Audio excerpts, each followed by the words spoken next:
अस्सलामुअलैकुम वरहमतुल्लाहि वबरकातुहू। उम्मीद है आप सब लोग खैरियत से होंगे। अल्लाह ताला से दुआ है अल्लाह ताला आप सबको सेहत और ईमान की बेहतरीन हालत में रखे। अल्लाह सुब्हानहू ताला के साथ आप लोगों से राज़ी हो जाए। बारकल्लाह आप लोग मौजूद हैं। मैं असल में आज भूल गई थी, माइंड में नहीं था कि आज संडे है और हम लोग पहले ही एक छुट्टी कर चुके हैं, तो इसलिए माजरत चाहती हूँ। इंशाल्लाह हम लोग स्टार्ट करते हैं। आज हमने सैम्पलिंग को थोड़ा डिटेल में थोड़ा सा देखेंगे। रब्ब इश्रह ली सदरी वयस्सिर ली अमरी वहलुल उक़दतम मिन लिसानी यफ़क़हू क़ौली रब्ब ज़िदनी इल्मा अल्लाहुम्मा फ़क़्हिना फ़िद्दीन इलाही आमीन। सिंपल रैंडम सैम्पलिंग जो है वो बेसिकली इसको आप कैसे समझेंगे कि आपके पास पॉपुलेशन है, ठीक है, उसमें से आपने एक सैंपल सेलेक्ट करना है, ठीक है, और उसके n यूनिट्स होंगे। तो आप कैसे उसको कहेंगे कि सिंपल रैंडम सैम्पलिंग है? सैंपल सेलेक्ट तो करना हो गया, लेकिन सिंपल रैंडम सैम्पलिंग कैसे होगी? वो प्रोसीजर कैसे सिंपल रैंडम सैम्पलिंग बनेगा? उसके लिए दो कंडीशंस हैं। एक तो ये कि हर यूनिट जो है वो अवेलेबल हो और उसमें इक्वल प्रोबेबिलिटी हो कि कोई भी यूनिट हम उसमें से सेलेक्ट कर सकते हैं, राइट। फिर ये देखें कि every unit available for sampling has an equal probability of being drawn, यानी कोई भी यूनिट किसी भी वक्त में आ सकता है, राइट। यानी आपके पास इक्वल प्रोबेबिलिटी है, ठीक है। फिर इसी तरह every sample of size n has the same probability of being selected, ठीक है। यानी हर एक के सेलेक्ट होने की इक्वल प्रोबेबिलिटी है और हर एक की सेम भी प्रोबेबिलिटी है। मसलन कैसे, हम मिसाल ले लेते हैं, जैसे मैंने आपको बताया था कि डाई की जो मिसाल है वो भी हो सकती है। उसके अलावा ये कि अगर हमारे पास, हम कहते हैं कि हमारे पास पूरे हफ्ते में किसी भी दिन बारिश हो सकती है, पूरे वीक में किसी भी दिन बारिश हो सकती है। हम कहते हैं कि प्रोबेबिलिटी यानी जनवरी के पहले हफ्ते में किसी भी दिन बारिश हो सकती है। इसका ये मतलब है कि हम अगर तो बहुत ज़्यादा श्योर हैं तो हम कहते हैं इस इवेंट की जो प्रोबेबिलिटी है, यानी प्रोबेबिलिटी ऑफ ए जो है, प्रोबेबिलिटी ऑफ ए जो है, हम कहते हैं बहुत ज़्यादा हम श्योर हैं, तो वो 0.95 है। यानी उसका ये मतलब है कि 95% चांसेस हैं कि यहाँ पर जनवरी के पहले हफ्ते में किसी भी दिन बारिश हो सकती है। यानी हो सकता है कि पीर को हो जाए, हो सकता है मंगल को हो जाए, हो सकता है बुध को हो जाए, हो सकता है जुमेरात को हो जाए। तो हर एक को हम कहते हैं कि हर दिन यानी पॉसिबिलिटी है कि 95%, ये बहुत ज़्यादा है, ठीक है। 95% चांसेस हैं कि हमारे इस जनवरी के पहले हफ्ते में बारिश हो जाए। तो अब क्या है, एक तो ये कि इक्वल है, किसी भी दिन हो सकती है। दूसरा ये कि आप के पास प्रोबेबिलिटी सेम है, यानी मंडे को प्रोबेबिलिटी जो है वो भी 95% है, ट्यूसडे को भी 95 है, अप टू संडे तक 95 ही है। तो इसका मतलब है कि ये असल में ये चीज है, ठीक है, जो मैं आपको समझाना चाह रही हूँ, ठीक है। अब ये बात याद रखिए कि सैंपल जो है वो रैंडम सैम्पलिंग के थ्रू ही होगा, ठीक है। यानी आप जो सैंपल ड्रॉ करेंगे वो रैंडम सैम्पलिंग, मसलन कैसे, आप के पास एक बॉक्स है, तो आपको नहीं पता कि उसके अंदर से मतलब उसके अंदर मुख्तलिफ तरह के मार्बल्स हो सकते हैं, ग्रीन हो सकता है, येलो हो सकता है, ब्लू हो सकता है, तरह तरह के मार्बल्स हो सकते हैं, ठीक है। अब आपने बॉक्स को बंद किया हुआ है, आप क्या करते हैं कि बॉक्स को खोलते हैं और उसमें से हाथ डाल के कोई एक मार्बल उठा लेते हैं, समझ आ रही है, कोई एक मार्बल उठा लेते हैं। तो ये क्या है, ये आपने रैंडम सैम्पलिंग की है, रैंडमली आपने किसी को एक को उठा लिया, सही। तो ये बात याद रखनी चाहिए कि रैंडम सैम्पलिंग में हमेशा रैंडमली ही आप सैंपल को सिलेक्ट करेंगे। फिर आगे देखते हैं कि ये थ्योरम 11.1 क्या कहता है। थ्योरम 11.1 हमें कहता है कि if a simple random sample of size n is selected from a finite population of size n, then the number of all possible samples are given as, ये आपको तरीकाकार उन्होंने बता दिया है। अगर विद रिप्लेसमेंट हो रही है तो इधर से निकालेंगे और विदाउट हो रही है तो हम इस तरह जो है अपने बताएंगे कि हमारे पास इतने सैंपल्स आए हैं। अब आपको ये इसको अभी थ्योरी की हद तक आप लोग पढ़ें, इंशाल्लाह इस जैसे क्वेश्चंस हम लोग आगे करेंगे, ठीक है। क्वेश्चंस ऐसे होंगे तो आप लोगों को मजीद क्लियर हो जाएगा। अभी आप लोग इसको थ्योरी की हद तक समझें। जैसे हमने चैप्टर 10 में कुछ चीजें ऐसी जिसमें आप लोग अपना माइक सब लोग म्यूट रखिएगा, की आवाज नहीं आनी चाहिए, अभी किसी की आवाज आ रही है। तो ये बात समझने की है कि अभी आप लोग इसको, जैसे आपने 10 चैप्टर में किया था उस टाइम पे आप थोड़े से कंफ्यूज भी हो रहे थे कि ये इतना मुश्किल लग रहा है, लेकिन फिर जब आपने क्वेश्चंस किए तो वो सारी चीजें आपको रिवाइज हो गई। अभी आप लोग ये समझ रहे हैं कि ये आपने पॉसिबल सैंपल्स निकालने का तरीका है। अगर विद रिप्लेसमेंट आपको आ जाए कि आपने विद रिप्लेसमेंट का केस करना है जिसमें आप रिप्लेस कर देते हैं अपने सैंपल को दोबारा, ठीक है। इसी तरह विदाउट रिप्लेसमेंट में क्या होगा कि आप इस तरह से सैंपल सेलेक्ट करेंगे। अब n की पावर n है, इसकी एक एग्जांपल कर लेते हैं, मैं आपको अभी बता देती हूँ। आपके पास जो है वो देखिए डाई होता है ना, उसमें क्या है, आपके पास टोटल कितने आउटकम्स हैं, 1 से लेकर 6 तक, 6 तक है ना। अब आप क्या करेंगे, आपने विद रिप्लेसमेंट का केस करना है। आपके पास टोटल 6 हैं, आपने 2-2 के पेयर्स बनाने हैं। सैंपल सेलेक्ट करेंगे आप 2-2 का, ठीक है, ऐसा ही है। तो आप कैसे करेंगे, तरीकाकार क्या होगा, आप कैसे बताएंगे कि आपके पास इतने सैंपल्स हैं। आपने सिंपल ये करना है, यहाँ पे n की जगह पे आपने 2 पुट कर देना है, ठीक है। और ये जो स्मॉल n है, सॉरी स्मॉल n की जगह पे आपने 2 पुट करना है, और जो कैपिटल n है वो कितना हो जाएगा, 6 हो जाएगा, यानी 6 की पावर 2। तो 6 की पावर 2 क्या होता है, 36, राइट, ऐसा ही है। तो ये आपके पास निकल आया विद रिप्लेसमेंट का केस, और ये आप लोगों ने फर्स्ट ईयर में बना के भी देखे थे कि सैंपल्स कैसे होते हैं, ठीक है। अच्छा,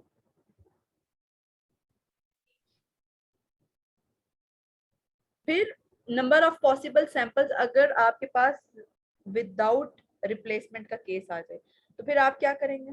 विदाउट रिप्लेसमेंट का केस अगर आपके पास आ गया, आपने रिप्लेस नहीं करना, ठीक है, फिर आप कैसे बनाएंगे, NPN, ठीक है, यानी अगर उसी में 1 से 6 तक आपको दिए हुए हैं, डाई रोल करते हैं और आपके पास 1 से 6 तक आउटकम्स आते हैं, आप क्या करेंगे कि आपको अगेन वही पता है, 2-2 के आप सैंपल्स लेंगे, तो आप क्या करेंगे, n की जगह पे पुट करेंगे 6, फिर नीचे p है यानी ये परमुटेशन है, ठीक है, और फिर नीचे 2 लिखेंगे।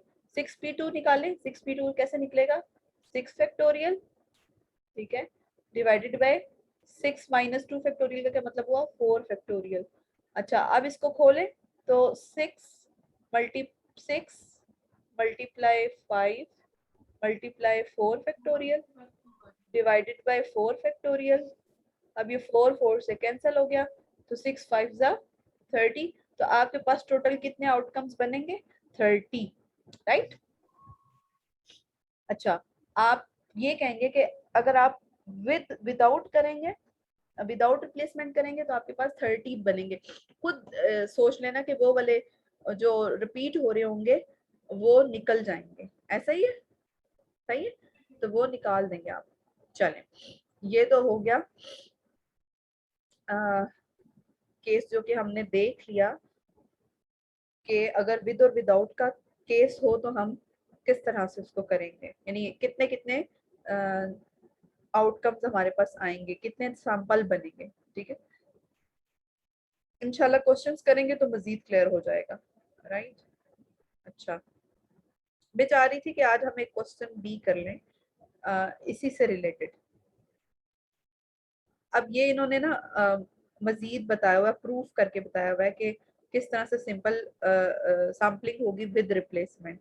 ठीक है, अब आप खुद देखें कि अगर आपके पास सैम्पलिंग विद रिप्लेसमेंट है तो हर एक के लिए n जो है वो आपके पास अवेलेबल है, n आउटकम्स आएंगे। ठीक है, हर एक में से n चांसेस हैं कि यानी पहले में से भी n के सिलेक्ट होने के चांसेस हैं, दूसरे में से भी n के सिलेक्ट होने के चांसेस हैं, तीसरे में से भी, चौथे में से भी, पांचवे में से भी, जितने भी आपके पास सैंपल्स होंगे उनमें से इतने ही आप सेलेक्ट कर सकते हैं।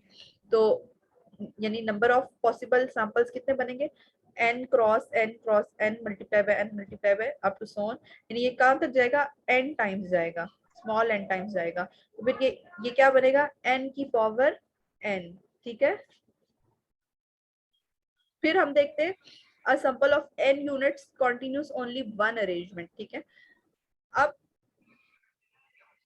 अगर आपने उसको देखना है कि प्रोबेबिलिटी निकालनी है, ये तो आपने देख लिया ना कि कितने सैंपल्स बनेंगे, प्रोबेबिलिटी निकालनी है, हर एक की प्रोबेबिलिटी क्या होगी, 1/n, हर एक की। ठीक है, जैसे यहाँ पे दिया हुआ भी है कि हर एक की प्रोबेबिलिटी हो जाएगी 1/n 1/n 1/n, और ये कितने टाइम्स जाएगी, n टाइम्स जाएगी। तो 1/n n n n, ये कितने टाइम्स हो गया, n टाइम्स।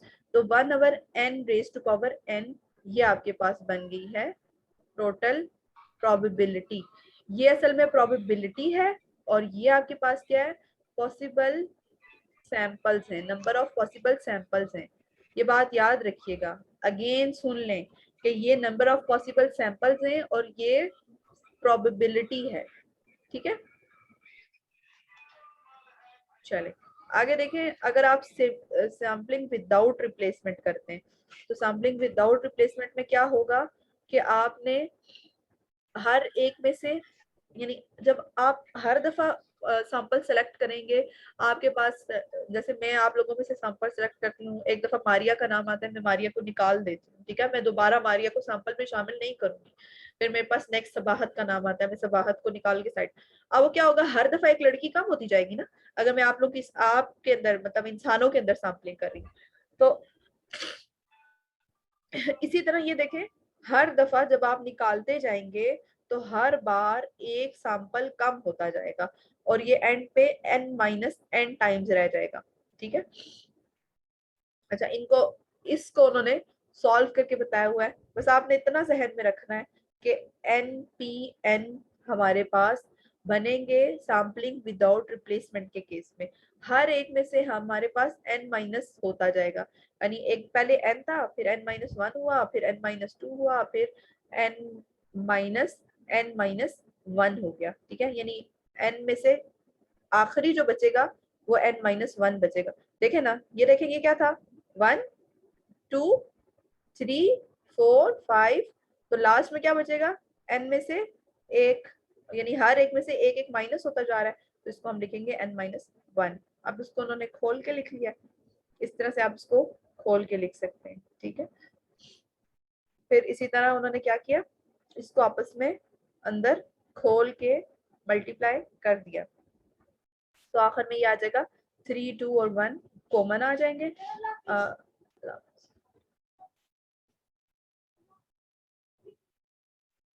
फिर n into n-1 up to so on n-n+1 into n-1 up to so on 3 2 1 तक चला जाएगा। ठीक है, तो फिर असल में आपने किया क्या है, यहाँ से आपने n-n और 3 2 और 1 को मल्टीप्लाई भी कर दिया है और डिवाइड भी कर दिया। इस टर्म को ना आपने, इस वाली टर्म को मल्टीप्लाई भी किया ऊपर और नीचे डिवाइड भी कर दिया। ये देखें यहाँ पे नजर आ रही है आपको। ठीक है, ये मल्टीप्लाई भी हो गई है और डिवाइड भी हो गई है, बाकी सारी टर्म ऐसे ही रही है। राइट, अब आप इसको लिख सकते हैं, ये देखें इस पूरी टर्म को आप लिख सकते हैं, ये पूरी जो टर्म है ना ऊपर वाली, इसको आप लिख सकते हैं कि ये n फैक्टोरियल है। ठीक है, इस सारी को आप n फैक्टोरियल के इक्वल लिख सकते हैं। नीचे वाली जो है वो इसको आप लिख सकते हैं n माइनस n फैक्टोरियल। तो ये जो बनता है ये परमुटेशन का आपके पास फॉर्मूला बनता है। अच्छा, आगे हम देखते हैं।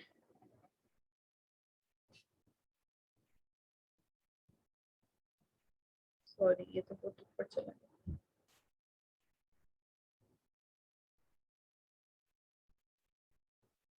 ठीक है, तो ये आपको समझ में आ गया होगा, होप सो।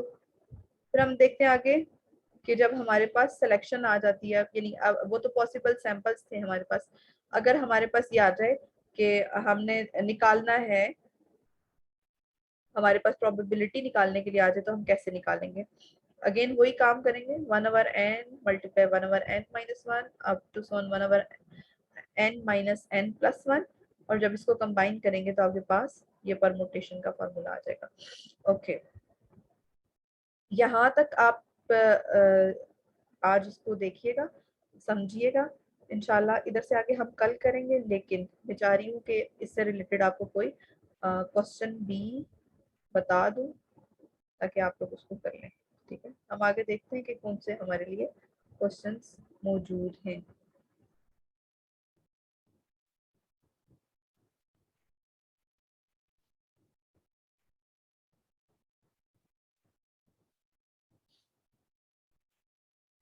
इधर से आगे रैंडम डिजिट से आगे इंशाल्लाह बिल खैर वल आफिया हम लोग कल देखेंगे।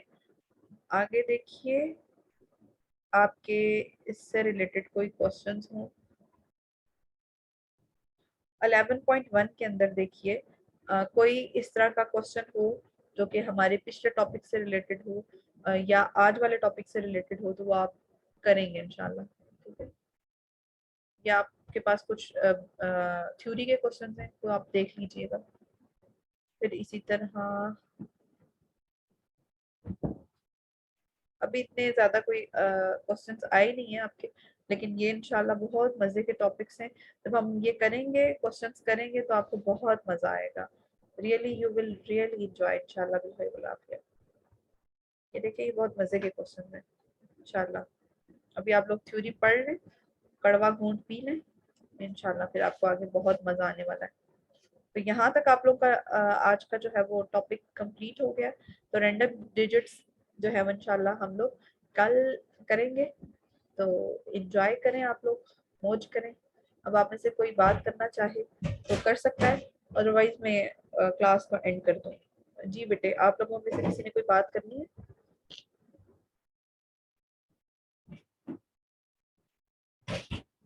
जी, अ, किसी ने कोई बात नहीं करनी? किसी का कोई क्वेश्चन?